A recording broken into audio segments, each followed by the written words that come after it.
देखिए, geopolitical tensions में रुपये में टेम्परेरी इम्पैक्ट आया है, पर भारत की अर्थव्यवस्था स्ट्रांग फंडामेंटल्स पर खड़ी हुई है। भारत की अर्थव्यवस्था मौजूदा वित्तीय वर्ष में 7.6% से ग्रो करने की अनुमान है। भारत की अर्थव्यवस्था में फिस्कल डेफिसिट अपने जो प्रोजेक्टेड डाटा है, बजटेड डाटा है, उस पर अच्छी खड़ी है। भारत की अर्थव्यवस्था में जो इन्फ्लेशन के नंबर्स है, रिटेल इन्फ्लेशन है, वो 4% से लगातार कम है। बेरोजगारी की जो दर है वो भी कंट्रोल में है। तो हमारे जो मैक्रो इकोनॉमिक नंबर्स हैं वो सारे स्ट्रांग फंडामेंटल्स पर खड़े हैं। इतने बड़े जियोपॉलिटिकल टेंशन्स के कारण रुपये पे थोड़ा उसका इम्पैक्ट आया, पर वो शॉर्ट टर्म इम्पैक्ट है। जैसे ये जियोपॉलिटिकल जो इश्यूज है ये सेटल डाउन होंगे, रुपया उतनी ही तेजी से अपनी मजबूती भी ग्रहण करेगा। सर, कर रहे हैं और रायजोर दल के प्रमुख देखिए, गौरव गोगोई वहां पे कोई इम्पैक्ट ही नहीं है। जो व्यक्ति अपनी पार्टी के नेताओं को नहीं रख सका वो लोगों से क्या वोट लेगा। 30-30 साल पुराने सहयोगी कांग्रेस छोड़ रहे हैं। जो व्यक्ति ने कांग्रेस को असम में सींचा, प्रद्युत बरदोलोई ने, वो गौरव को छोड़ के चले गए। तो गौरव गोगोई एक वंशवाद, परिवारवाद का एक पर्यायवाची बन चुके हैं असम में। और पुनः आपके सामने कह रहा हूं, जिस दिन नतीजा आए आप जरूर मुझे ढूंढ के आइएगा। डबल डिजिट में कांग्रेस असम में नहीं आने वाली है। कांग्रेस अपने निम्नतम प्रदर्शन पे इस बार असम में रहेगी, क्योंकि जिस तरह से आज हेमंत बिश्व शर्मा जी ने अपना नामांकन दाखिल किया और जिस तरह से मतलब एक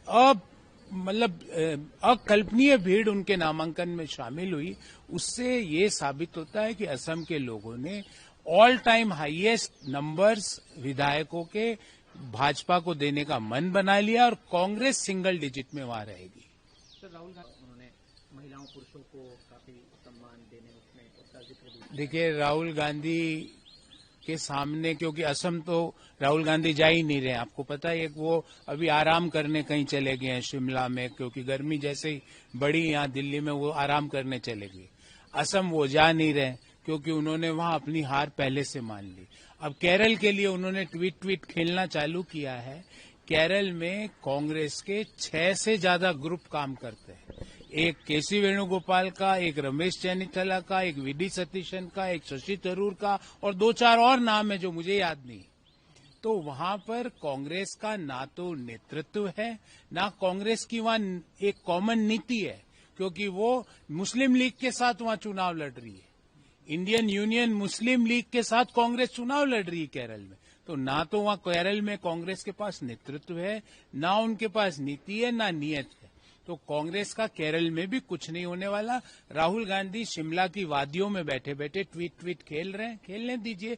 नतीजे आएंगे जब राहुल गांधी जी को आप कहीं नहीं पाएंगे। अप टू 2.35 रुपीज का जो बढ़ोतरी या इजाफा है वो देखने को। देखिए, प्रीमियम पेट्रोल के कंज्यूमर्स बहुत ही लिमिटेड है और उसका एक अलग प्रोसेस होता है रिफाइनिंग का, और उसमें एक नॉमिनल इंक्रीज हुई है। उसका इम्पैक्ट आम लोगों के जीवन पर बिल्कुल नहीं पड़ता है। और रही बात उसमें भी इंक्रीज की, तो मैं याद दिलाना चाहूंगा कि क्रूड ऑयल में भयंकर उछाल के बावजूद भारत में पेट्रोल डीजल की प्राइसेस स्टेबल बनी हुई है। ये भारत की इकोनॉमिक फंडामेंटल्स की स्ट्रेंथ और मजबूती को दिखाते हैं कि आज क्रूड ऑयल के दाम में लगातार उछाल आ रहा है, पर भारत में प्राइसेस स्टेबल बनी हुई है। यही भारत की विदेश नीति और यही भारत की आर्थिक नीति की ताकत को दर्शाता है।